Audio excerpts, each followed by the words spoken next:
Hello hi అండి. మనమైతే ఇంట్లో అయినా లేకపోతే ఎక్కడైనా కానీ మనం ప్రిపేర్ చేసుకోవచ్చు లస్సీని. ఎలా చేసుకోవాలో నేను చూపిస్తాను. ఇది అయితే పెరుగు అండి. ఇది పెరుగును మనమైతే ఎంత కావాలో అంత మనం తీసుకుందాము. ఒక గ్లాసులో అయితే నేను వేస్తున్నాను చూడండి. గ్లాసులో మీ గ్లాస్ కనబడట్లేదు కదా, గ్లాసులో అయితే వేస్తున్నాం. గ్లాసులో మీకు ఎంత కావాలో ఎంత తింటారో అంత వేసుకోవాలి. నేనైతే ఒక హాఫ్ వేసుకుంటున్నా. అందులో సగం వేసుకొని దానైతే పక్కకు పెట్టేస్తున్నా. దాన్ని పక్కకు పెట్టేసి మనం దానికి సరిపడా మనకు షుగర్ వేసుకోవాలి. నాకైతే మీకు షుగర్ చూపిస్తా. అంటే మా దగ్గర ఉన్నది ఇలాంటి షుగరు. ఇవైతే మాకైతే 4 అయితే సరిపోతుంది. ఈ 4 షుగర్ను వేసుకొని అలా చించుకున్నాక దాంట్లో వేసుకోవాలి. మీకు ఎలా వేస్తున్నాను కూడా చూపిస్తాను. మీకు దగ్గర నుంచి చూపిస్తా. చక్కెరని ఎలా వేసుకోవాలి, అలా చుట్టుపక్కల మనం ఇలా చించుకొని అటు చుట్టుపక్కల మొత్తం మంచిగా ఇలా చూసుకోవాలి. అలా వేసుకున్నాక తర్వాత కొద్దిగా పోయాలి. అంటే ఒక్కసారి పోస్తే ఒక దగ్గర గడ్డ కట్టినట్టు అవుతుంది అన్నట్టు. అయితే మనం పోసినప్పుడు మొత్తం రౌండ్గా దింపి అటు ఇటు పోయాలన్నట్టు. పోసినాక తర్వాత మనమైతే దాన్ని ఒక చిన్నది ఏమన్నా తీసుకోవాలి.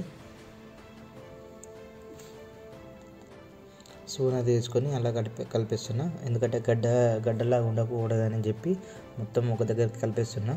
దాన్ని పెరుగునైతే మనం మొత్తం పలసగా చేయాలి. దాంతో స్పూన్ తోటి, అది మనకు స్పూన్ అన్నట్టు ఏదైనా ఒకటి చెంచా అయినా లేకపోతే ఏదైనా తీసుకొని మనం అలా కలిపేయాలి. ఒక 10 నిమిషాలు అలా కలుపుతూ ఉండాలి. కలిపి దాన్ని ఏం చేయాలంటే మళ్ళీ దాన్ని తీసుకువెళ్ళి మనం ఫ్రిడ్జ్లో పెట్టాలన్నట్టు. ఫ్రిడ్జ్లో పెట్టి ఒక 1 అవర్ వరకు ఫ్రిడ్జ్లో పెట్టాలి. నేనైతే ఒక 2 అవర్స్ పెట్టుకుంటా. ఎందుకంటే నాకు చల్లగా అంటే చాలా ఇష్టం కాబట్టి నేను 2 అవర్స్ పెట్టుకుంటా. దాన్ని మూసేస్తున్నా. సరే, ఒక 2 అవర్స్ అయిపోయింది ఆల్రెడీ. నేను మళ్ళీ దాన్ని తీస్తున్నా. చూడండి పెరుగు ఎలా అయిందో. కొంచెం లైట్గా స్మూత్గా చక్కెర పానకం అనేది కొంచెం మీదకి వచ్చింది. దాన్ని అయితే టేస్ట్ చేద్దాం ఎలా ఉంటుందో. నేనైతే పెద్ద చెంచా వేస్తున్నా. చెంచానైతే వేసుకొని మీకు టేస్ట్ ఎలా ఉందో చెప్తా మీకు. చూడండి ఒకసారి.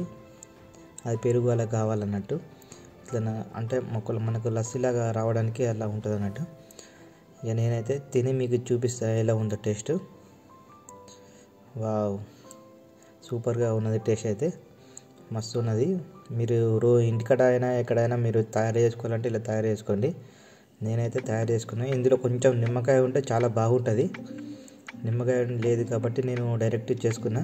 కానీ సూపర్గా ఉన్నది ఇదైతే. కానీ ఇలాంటి రుచి మనకు ఏడు దొరకదు. ఓకే, సబ్స్క్రైబ్ చేసుకోండి నా ఛానల్.